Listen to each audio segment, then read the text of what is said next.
¿Por qué España documentó gigantes de 3 metros en los Andes y luego los borró de la historia? No estaba buscando gigantes cuando empecé esta investigación. Estaba leyendo crónicas. No los resúmenes académicos de esas crónicas, no las versiones editadas y comentadas que aparecen en los libros de historia, sino los textos originales. Los documentos que los soldados, sacerdotes y administradores españoles escribieron en el siglo XVI sobre lo que vieron y escucharon cuando llegaron a los Andes. Y en esos textos encontré algo que nadie me había enseñado en ninguna clase de historia. Los españoles describían gigantes, no de manera vaga, no como metáfora, no como exageración narrativa para impresionar a sus lectores en España, de manera específica, con medidas, con descripciones físicas detalladas, con referencias a huesos que habían visto con sus propios ojos, testimonios de hombres que habían cruzado el Atlántico, que habían sobrevivido guerras de conquista, que no eran personas propensas a la fantasía ni al miedo irracional. ¿Qué vieron realmente los españoles en los Andes? ¿Quiénes eran los gigantes que las tradiciones andinas recordaban? ¿Y por qué sus huesos, que múltiples fuentes independientes describieron haber visto en el siglo XVI, no están en ningún museo del mundo? Esto es lo que encontré. Y hay cosas en esta historia que la academia no quiere discutir. Primero, los cronistas, porque los nombres importan y la credibilidad de las fuentes importa. Pedro Cieza de León fue uno de los cronistas más rigurosos de la conquista del Perú. Llegó a América a los 13 años, participó en múltiples expediciones militares y dedicó décadas a recopilar información sistemática sobre las civilizaciones andinas. Su obra, La Crónica del Perú, es considerada por los historiadores modernos como una de las fuentes más confiables del periodo. No era un hombre dado a la exageración ni a la invención. En su crónica, Cieza de León describe una tradición oral consistente entre los pueblos andinos sobre gigantes que habían llegado al continente en tiempos muy antiguos. Según esas tradiciones, los gigantes eran de una estatura tan extraordinaria que un hombre normal les llegaba apenas a la rodilla. Tenían rasgos físicos diferentes a los de la población local y habían sido destruidos, según las tradiciones, por un fuego divino que cayó del cielo. Cieza de León no describe haber visto gigantes vivos, pero describe haber visto huesos de dimensiones extraordinarias que los pobladores locales le mostraron como evidencia de que las tradiciones que contaban eran verídicas. Agustín de Zárate, otro cronista español del mismo periodo, describe algo todavía más específico. En su historia del descubrimiento y conquista del Perú, menciona el descubrimiento de huesos humanos de dimensiones extraordinarias en la región costera del Perú, huesos que, según sus estimaciones, correspondían a individuos de entre 3 y 4 metros de altura, y describe cómo esos huesos fueron examinados por múltiples personas antes de ser enviados a España para su estudio. ¿Llegaron esos huesos a España? ¿Están en algún archivo o colección española? Esa pregunta, que debería tener una respuesta documentada, no la tiene. Los huesos que Zárate describe no aparecen en ningún inventario de colecciones españolas del periodo. ¿Dónde están? Ahora necesito hablarte de Viracocha, porque es imposible entender la tradición andina de los gigantes sin entender a Viracocha. Viracocha era, en la cosmología andina, el creador del mundo, pero no era simplemente una divinidad abstracta. Las descripciones andinas de Viracocha son extraordinariamente específicas en términos físicos. Era alto, mucho más alto que los seres humanos normales. Tenía la piel clara, tenía barba, lo cual era extraordinariamente inusual en una región donde la mayoría de la población masculina no tenía vello facial, y viajaba con un grupo de compañeros que compartían sus características físicas. Cuando los españoles llegaron a los Andes, algunos líderes andinos inicialmente los identificaron con Viracocha y sus compañeros. Esa identificación ha sido explicada por los historiadores como una confusión comprensible. Los españoles eran altos comparados con la población andina, tenían barba y llegaban del mar como Viracocha supuestamente había partido. Pero hay algo en esa explicación que no funciona completamente. Las descripciones andinas de Viracocha lo representan como significativamente más alto que los españoles. No simplemente más alto que la población local, más alto que cualquier ser humano que los andinos hubieran visto. Y la tradición oral ubica su presencia en los Andes en un periodo muy anterior a la llegada de los españoles, anterior incluso al Imperio Inca. ¿Era Viracocha el recuerdo de una raza de seres humanos extraordinariamente altos que vivió en los Andes en tiempos prehistóricos? ¿Y son los huesos que los cronistas españoles describieron los restos físicos de esa raza? Déjame llevarte a Tiwanaku, porque Tiwanaku es donde la historia de los gigantes andinos y la historia de la arquitectura inexplicable se encuentran de una manera que no puede ser ignorada. Tiwanaku es un sitio arqueológico en Bolivia, a orillas del lago Titicaca, a más de 3.800 metros de altura sobre el nivel del mar. Sus estructuras principales, la Puerta del Sol, el Cala Sasaya, el Acapana, fueron construidas con bloques de piedra de dimensiones extraordinarias. El bloque más grande del sitio pesa aproximadamente 131 toneladas. Fue transportado desde una cantera a más de 90 kilómetros de distancia. ¿Cómo transportaron los constructores de Tiwanaku bloques de 131 toneladas a través de 90 kilómetros de terreno andino, parte del cual incluye el lago Titicaca? Los arqueólogos tienen respuestas que involucran balsas, trineos de madera y fuerza humana organizada. Son respuestas que funcionan teóricamente, pero los ingenieros que han calculado los recursos humanos necesarios para ese transporte producen cifras que van más allá de lo que la población estimada de la región en el periodo de construcción podría haber proporcionado.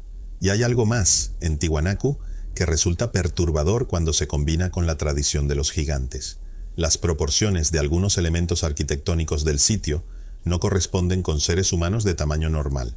Las escaleras del Cala Sasaya tienen escalones de alturas que son incómodas para una persona de estatura media, pero que serían proporcionales para alguien de entre 2 y 3 metros de altura. Las puertas principales tienen dimensiones que, si bien son accesibles para seres humanos normales, son inusualmente altas en relación con su anchura, como si hubieran sido diseñadas para personas significativamente más altas que la media. ¿Fue Tiwanaku construido por o para seres de una estatura extraordinaria? La arqueología oficial no hace esa pregunta, pero las proporciones están ahí, en la piedra, para cualquiera que quiera examinarlas. Volvamos a los huesos, porque en el siglo XIX, cuando los exploradores europeos comenzaron a excavar sistemáticamente sitios arqueológicos en los Andes, encontraron algo que los periódicos de la época reportaron con detalle, pero que luego desapareció de la narrativa académica. En 1867, el explorador americano Ephraim George Squire publicó un informe sobre sus excavaciones en sitios arqueológicos peruanos que incluía descripciones de restos humanos de dimensiones inusuales. Squire era un académico serio, autor de trabajos importantes sobre las civilizaciones precolombinas, no un sensacionalista ni un buscador de tesoros. Sus observaciones sobre los restos humanos que encontró fueron cuidadosas y técnicas. ¿Qué ocurrió con esas observaciones? Fueron citadas en algunos trabajos académicos del período y luego progresivamente ignoradas. Los restos que Squire describió no aparecen en las colecciones de ningún museo importante, y cuando los investigadores modernos han intentado rastrear el paradero de esos especímenes, encuentran el mismo vacío que encontramos cuando buscamos los huesos que los cronistas españoles del siglo XVI describieron. Los huesos existen en los registros, no existen en las colecciones. ¿Por qué? Esa pregunta no tiene respuesta satisfactoria en la narrativa académica oficial. Quiero cerrar con algo que conecta todo lo que hemos discutido esta noche con una pregunta más amplia que este canal ha estado explorando desde sus primeros videos. Si existió una raza de seres humanos de estatura extraordinaria en los Andes, una raza que la tradición andina recordaba como los constructores de las grandes obras de piedra de la región, una raza cuyos huesos los cronistas españoles vieron y describieron con detalle, entonces esa raza es parte de la historia de una civilización anterior que la narrativa oficial no reconoce completamente. Los gigantes de los Andes no son solo una curiosidad arqueológica, son una pieza de un rompecabezas más grande. El mismo rompecabezas que incluye los edificios que nadie construyó, los túneles que nadie excavó, los mapas que fueron borrados y los millones de personas que desaparecieron de los registros históricos. Una civilización que era físicamente diferente de nosotros, que tenía conocimientos técnicos que nosotros todavía no comprendemos completamente, que construyó Tiwanaku y Sacsayhuamán y las otras grandes obras de piedra andina, y que desapareció, dejando solo sus construcciones, sus tradiciones orales y los huesos que alguien decidió que no debíamos encontrar. ¿Existieron los gigantes de los Andes? Los cronistas españoles dicen que sí, las tradiciones andinas dicen que sí, los huesos que los exploradores del siglo XIX encontraron y que luego desaparecieron dicen que sí. Y las proporciones arquitectónicas de Tiwanaku y Sacsayhuamán, esas escaleras demasiado altas, esas puertas demasiado grandes, esas estructuras que no corresponden completamente con seres humanos de tamaño normal, también dicen que sí. Pero el registro académico oficial dice que no, que los cronistas exageraron, que las tradiciones orales son mitología, que los huesos que los exploradores describieron nunca existieron o fueron mal identificados, que las proporciones arquitectónicas tienen explicaciones funcionales que no requieren invocar seres de estatura extraordinaria. Y yo les pregunto, ¿cuántas fuentes independientes, de periodos diferentes, de culturas diferentes, de disciplinas diferentes, tienen que decir lo mismo antes de que la academia decida que merece una investigación seria? ¿Cuántos cronistas, cuántas tradiciones orales, cuántos exploradores, cuántas proporciones arquitectónicas tienen que apuntar en la misma dirección antes de que alguien, con los recursos y la autoridad académica necesarios, decida que vale la pena excavar, medir, analizar y responder la pregunta de manera definitiva? Esa pregunta tampoco tiene respuesta en la narrativa oficial, y su ausencia de respuesta es, en sí misma, significativa. Permíteme ser más específico sobre lo que estoy pidiendo. No estoy pidiendo que la academia acepte la existencia de los gigantes andinos sin evidencia. Estoy pidiendo que investigue la evidencia que ya existe, que localice los huesos que los cronistas españoles del siglo XVI describieron haber visto y enviado a España, que rastree el paradero de los especímenes que Ephraim George Squier describió en 1867, que analice sistemáticamente las proporciones arquitectónicas de Tiwanaku y Sacsayhuamán con la pregunta específica de si corresponden con seres humanos de estatura normal o extraordinaria, que examine el ADN de los restos humanos encontrados en sitios arqueológicos andinos con la pregunta específica de si hay variaciones genéticas que correspondan con una estatura significativamente mayor que la media. Esa investigación no ha sido hecha, no de manera sistemática, no con los recursos necesarios, no con la pregunta correcta formulada explícitamente. Y mientras no sea hecha, la pregunta de si existieron los gigantes andinos permanece abierta, no como especulación, como una pregunta científica legítima que tiene evidencia suficiente para merecer investigación y que no la ha recibido. ¿Por qué no la ha recibido? Esa es la pregunta que me resulta imposible dejar de hacer, porque la evidencia existe. Los cronistas son fuentes históricas que los académicos usan para todo lo demás excepto para esto. Las tradiciones orales andinas son fuentes que los antropólogos estudian sistemáticamente para todo lo demás excepto para esto. Los sitios arqueológicos están disponibles para su estudio. Las técnicas de análisis genético, radiométrico y arquitectónico están disponibles. Los recursos institucionales necesarios para llevar a cabo esa investigación existen. Lo único que falta es la voluntad de hacerla. Y esa ausencia de voluntad, cuando la evidencia existente es tan consistente y tan diversa, no es una postura científica neutral. Es una decisión de no investigar, una decisión de mantener cerrada una pregunta que la evidencia disponible dice que merece estar abierta. ¿Quién tomó esa decisión? ¿Cuándo fue tomada? ¿Y en beneficio de quién opera el silencio que rodea a los gigantes de los Andes? No tengo respuestas definitivas a esas preguntas. Lo que tengo es el patrón, el mismo patrón que hemos documentado en este canal video tras video. Evidencia que existe, investigación que no se hace, huesos que desaparecen, registros que son inaccesibles, preguntas que nadie en posición de autoridad académica quiere hacer en voz alta.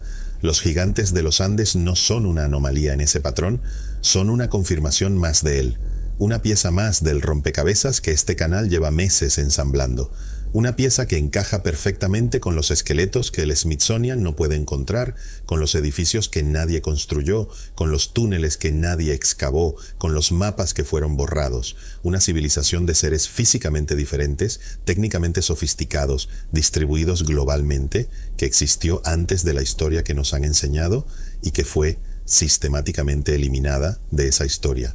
No de manera imperfecta, no dejando evidencia obvia de su existencia en los libros de texto, sino de manera suficientemente completa para que la mayoría de las personas nunca haga las preguntas correctas.